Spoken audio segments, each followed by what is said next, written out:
की बोली ना बोला करो, पिया तू की बोली ना बोला।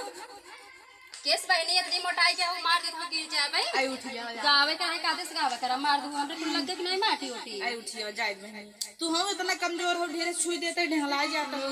धीरे छुआ मार दूँ जौन हो गई हमरे कुल माटी लग जा बताओ। तो सड़ा मंगरा भाई हो क्या अच्छा तू ना बोले तब का बोलाई अपने माई से खाना बनवाई आई कायदे सब गावत देनी और जाता ही मैं कुछ समझे नहीं आता चला आगवा गावा हमको माई डियर वाह वाह वाह बोला करो, हमको माई डियर बोला करो।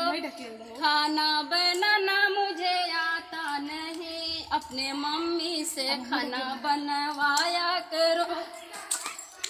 अब पट गया भाई क्या मार देखा जा अब एक पटा आखिर दो टाइम मारी हमें नहीं लग रहा है लाखे तो हम नच अब एक हम जुड़ाएंगे हम नच बई करब जा जिन्ना अच्छा आओ है ना चाहिए तक मतलब जेंकर मार गाड़ी से तो खुश बानी।